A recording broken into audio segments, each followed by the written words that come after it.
What's up viewers? What's up keepers? It's me, Shi.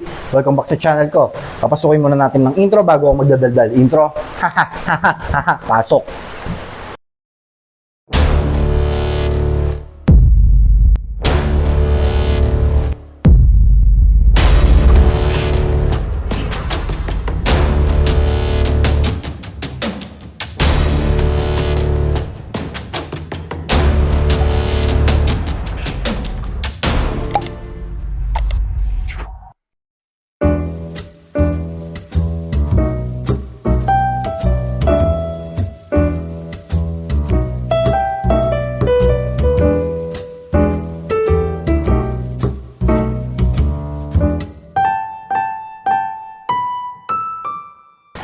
So ayun guys, bagong video, bagong aabangan nyo na naman sa YouTube channel ko, itong bagong kinakaabalahan. Ano nga ba ito? Siyempre nakalagay na dyan. Nagpe-prepare ako ng enclosure para sa darating kong sulcata tortoise. Inubo pa ako. Kanina pa kasi ako salita ng salita. Ayun, so mabalik tayo.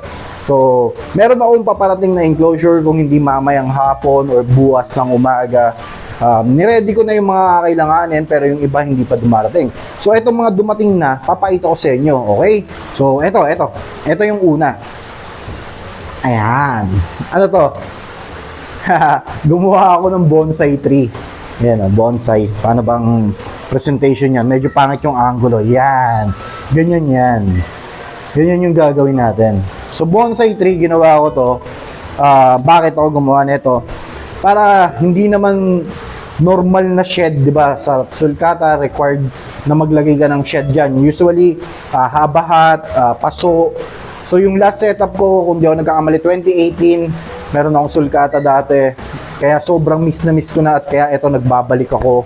Nakahabahat yun. Ilagay natin yung picture nung dati kong sulcata tsaka video. Ayan. So, ayan yun. Ayan yun. Ayos ba? Ayos ba? So yun, na-miss ko nga siya. Tapos eto, pinakati ako lalo ni Jordan kasi kung maaalala nyo dun sa mga dati kong vlogs, tuwing makakita ko ng sulcata, lagi kong sinasabi na sana magkaroon ako niyan, sana magkaroon ako niyan. Eh ito, pinakati ako ng pinakati ni Jordan. Gusto rin pala niya magsulcata, din nagkakwentuhan kami. Doon na, nangati na ako na nangati hanggang sa magsugat na yung likod ko, kaya bumili na ako. Okay, nagpa-reserve na ako ng sulcata. Tapos inihintay ko na lang yung enclosure para i-set up bago kukunin yung sulcata. So again, pakita natin sa inyo to. Ito nga yung shed, ito yung ilalim niya. So dito magtatago yung sulcata pag gusto niyang lumilim. Okay, pero maglalagay pa rin ako ng ibang shed. Baka kasi hindi to effective. So magiging design na lang to dun sa enclosure natin. So ito, puro artificial lang to.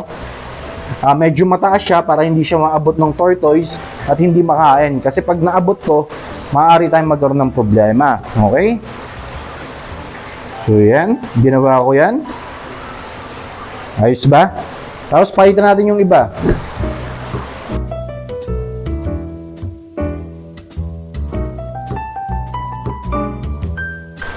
Okay, so eto naman yung iba ang mga pinamili natin.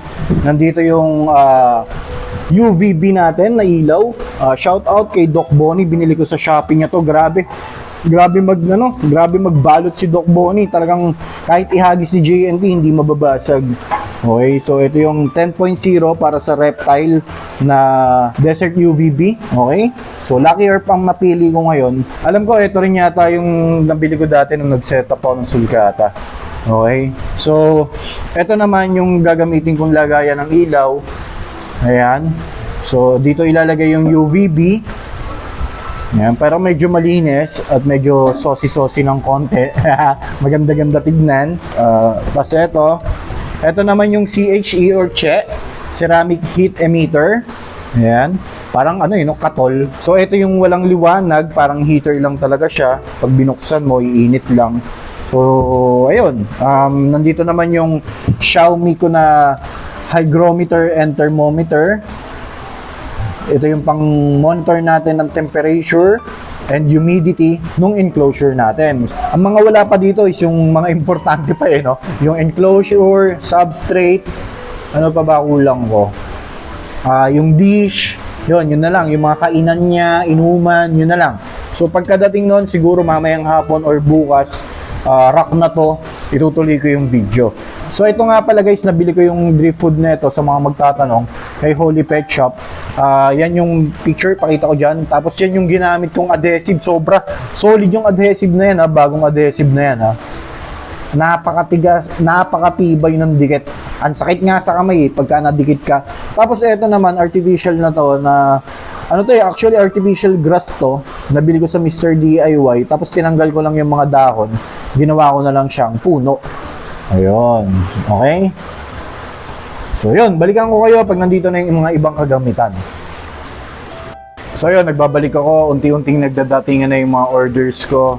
So eto, buksan natin. Okay. So sa Shopee ko lang din in-order to, Reptirac.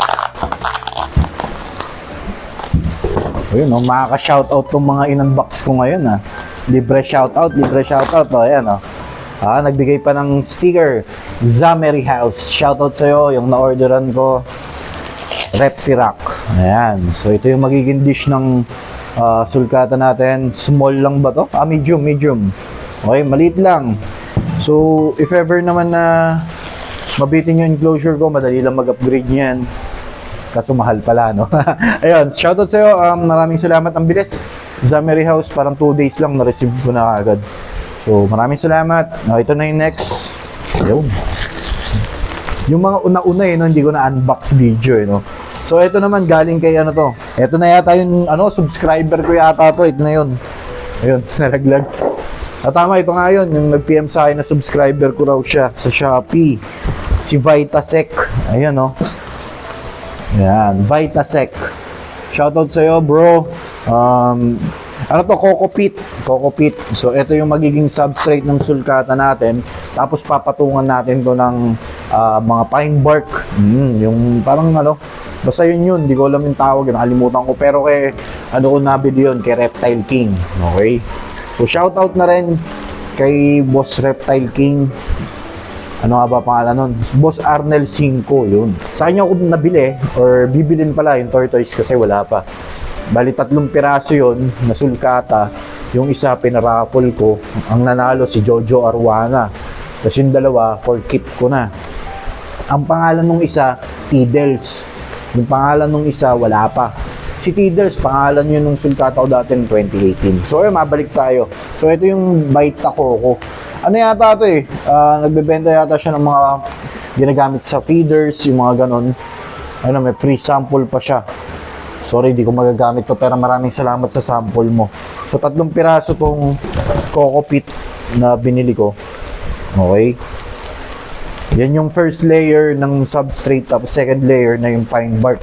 So ayun, balikan ko kayo maya-maya. Nasa biyahe na yung yung enclosure ko, lalamove. 4 wheels pa. Naku, sayang, ang mahal. Ang mahal kasi alanganin sa rider, baka mabasag lang. Pero ayun, balikan ko kayo ha. Wait lang ako dun sa enclosure, tapos setup na natin mamaya. So ayun guys, ito na, dumating na yung enclosure natin. So sa haba ng pag-iintay, andito na siya. Ang dimension nga pala nito is 24 by 20 by 15. 24 itong length. Ito yung harapan. Yung harapan, ayan po, naka-sliding yan. Dyan yung access natin sa sulkata natin. Itong taas, not sure kung naiaangat. Hindi ko sure ha. Mamaya malalaman natin. So, buksan ko muna. Again, 24 itong length. 20 yung width, yung gilid. Tapos 15 inches yung height. Tapos may white sticker ako dito, lalagyan ko ng sticker itong side na to, kasi parang pagilid yung pwesto nito, nakaharap sa akin pag nandun ako sa working station ko. Okay? So setup natin. So ayan, ito yung access natin sa sulkata, slide lang. Ayan. Ganyan lang kasimple. Okay? So medyo madumi pa at amoy na amoy pa yung silicone. Kaya hindi ko pa in-order yung sulkata ko. Papasingawin ko muna to ng mga ilang araw. Baka makasama kasi yung amoy yung silicone. Tapos uhugasan natin maigi bago ko ilagay yung sticker. Okay? So balikan ko kayo. So pag maglalagay kayo ng sticker background kahit sa aquarium nyo, siguraduhin nyo munang malinis yung pagdidikitan nyo para walang bula-bula or bubble sa likod. Okay? So ito, gaya na ito. May mga sobrang silicone yung gumawa. Kailangan natin tanggalin yan. Yan, gamit kayo ng matalim na blade. Yan. Okay, once matanggal nyo na, linisin na natin uli. Ang paglinis naman ngayon, bubugahan natin ng tubig na may konting Joy. Kahit anong dishwashing liquid, Joy lang yung gamit namin. Kaya Joy yung nabanggit ko. So, ito yon. Lagyan nyo lang. Okay, okay na. Nalagyan na natin. Kasi ito na yung sticker na gagamitin natin. White. Diyan, diyan. So, balatan natin. So, pagkatanggal niyan, kailangan mo rin basain. Babasain mo siya uli. Kasi, para pag dinikit mo at nagkamali ka, pwede ulitin. Ayan, nabalatan ko na. Tapos na-sprayan ko na rin. So, ayan o, nagkakalukot-lukot siya. So, dahan-dahan ng pagbalat. Pag wala ka talagang kasama, mahihirapan ka. Kaya mas maganda may mag-a-assist sa'yo. So, ayan, kabit na natin. Ganyan lang. Kabit mo lang sa isang side, kabit mo muna. Ayan. Kasi na yung panghagod ko. Ito yung panghagod ko. Meron talaga akong ganito kasi nga nag-install talaga ako ng sticker dati.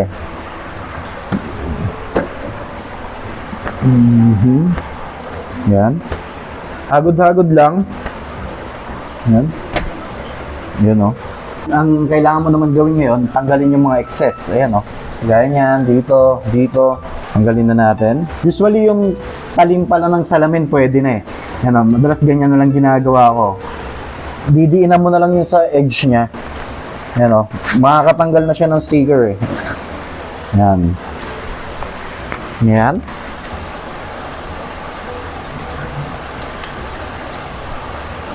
Yun. Tanggal. So, hagod tayo uli kasi nagalaw yan. Hagod.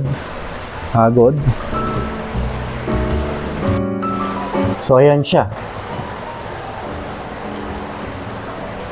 Medyo malinis naman yung pagkakakabit. Meron lang isang nakalobo doon pero hahagurin ko lang yan. Tsaka sa taas, konting hagod lang yan. Pero all in all, okay naman yung pagkakakabit ko. So, game, tara na. After kong hagurin yon, papatuyuin ko na. Tapos isi-set up ko na yung laman dito. Okay? Lagay na natin yung mga kailangan natin ilagay.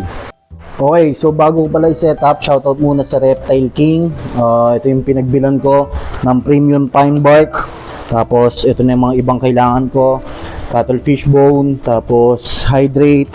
Ano pa ba to? Calcium powder, Ultima, tapos ito yung dish plate niya. Okay? So ayan yung mga kailangan ko sa pag-alaga ko ng sulcata. Ito, medyo okay naman. Hindi ko sure kung bitin. Pero dito, for sure, bitin ako sa Vita Coco ko. So, order na lang only ako dito kay Vitasec. Mabilis naman siya magpa-ship, so order na lang ako agad. Okay? So, set up na natin yon. Dagdagan ko na lang siguro ng Coco Pit next time pag dumating. So, tutok na lang natin dyan. Game tayo. Lagay na natin tong Coco Pit. So, sigurado tayo bitin to. So, hindi nga pala nabubuksan yung taas. Kaya dito lang tayo gagawa. Ayan. So, yan. Yan, oh. Oh, tama lang. Hindi. Bitin nga. Bitin siguro ng ano, isang pack. Doon ko gustong ilagay yung ano, ito. Itong ginawa kong bonsai. Doon ko to gustong ilagay sa dulo. So, doon, kahit bawasan natin yung ano natin, yung Coco Pit natin doon. Yan, yan, dyan. Yan, yan. Tapos, ilalagay na natin tong premium pine bark mula sa Reptile King. Hindi nga pala sponsored to, pero ginagawan lang natin ng video para sa mga nagbabalak magsulkata, kung sino yung mga contact person natin. Itong enclosure, medyo hindi maganda ang experience ko sa pagbili. Kaya wag na natin sabihin. Ayun, ang dami na itong ano, pine bark. Okay, ubusin na natin yan. Ayun. So, ubos. Ang dami. Oh, ha? Dami, no?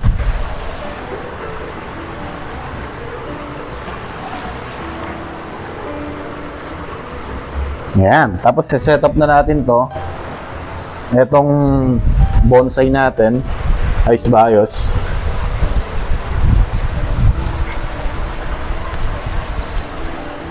doon. So, may chance pa bang tumumba? Siguro lalagyan ko na lang ng bato doon sa dulo. Ayan. So, ito, gagawin kong pabigat doon sa likod para hindi bumagsak. Tapos, iniisip ko kung ilalagay ko ito, another shed, or ito. Tignan natin kung ano mas bagay. Pag dito, ito pwede naman. Ayan, pwede ba?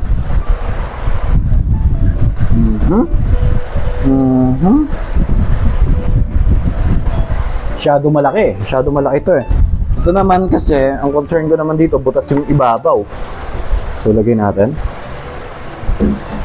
Ayan, pwede.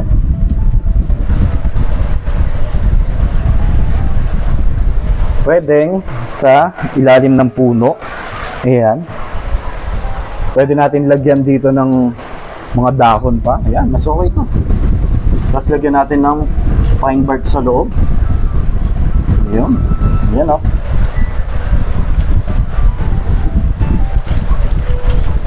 Ayan o. Ganda. So okay na. Lagyan na natin ngayon yung dish. Grabe, ang ganda naman na ito. Parang ang ganda o. Momoy Pet nalagay. So ito yung magiging kainan nila. Teka, babandawan ko pa pala. Balikan ko kayo. Okay, I'm back. Ito na. Nahugasan ko na. Pero kailangan kong tuyuin to. Tuyuin. Wow, baby. Nakita na ng anak ko. Ganda raw. Hindi pala naka-on nung nilagay ko yung tubigan tsaka kainan niya. No? So ayan na.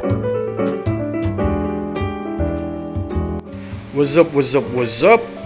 So ayan, tapos na yung enclosure ko. Siguro palipasin ko lang mga ilang araw para masingawan yung silicone. At saka kung ano man meron dyan, masingawan muna bago natin lagyan ng sulcata. So ito yung sinasabi ko. Kaya dun ko sa side na yon nilagyan ng white sticker kasi nga nandun siya sa gilid. Ayun yung magiging likod kasi nandito yung access ko. Nandito ako madalas umupo. Ito yung table ko. Gawaan ko, editing. Ayan, nag-upload ako ng vlog ko. Tapos ito yung access. Ayan. So dito, viewing dito. May viewing din dito. Ayan o. Okay. So ang naka-on pa lang dyan, UVB. Meron tayong ceramic heater. Hindi ko pa kinakabit. Yan, ito. Depende kasi yan sa temperature. Pero for now, okay naman 31. Tapos ang humidity niya is 73. Pasok pa naman. Actually, hindi pa ako nag-spray ng tubig. So, siguro lagyan ko pa ng konti. Okay? So, pakita natin ang detalye. Ayan, buksan natin. So, ito yung UVB natin na Lucky Herb. Ayan, o. Ayan. Guys, comment naman kung masyado bang mababa. Masyado bang mababa to. Around 7 inches yung taas ng UVB from bottom, from substrate. Ayan. Paki-comment guys kung masyado bang mababa. Baka kailangan kong iangat. Ayan siya. Tapos ito yung mga silungan niya, mga shed niya. Ayan. Ito yung kanina sabi ko na may butas. Lagyan ko na lang ng mga dahon, artificial grass na ginawang dahon. So yan yun. Tapos ito yung shed niya. Additional shed. Ayan. Diba? Parang walang silbi yun, ano? Pero makikita natin yan kung dyan siya madalas magtatago. So ayun, pakita ko ng detalye sa inyo ang bawat sulok ng enclosure ko. So again, wala pang pangalan yung isang sulcata natin. Si Tiders pa lang yung isa. Baka may masasuggest kayong pangalan. Okay. So may medyo mababa pala tong grass na to. Kailangan kong hukayin yan. Baka maabot yan at makagat. Delikado. Ayun, okay na. Nakapagod pero sobrang sulit ang pagod pag nakita mong tapos na yung ginawa mo. Okay?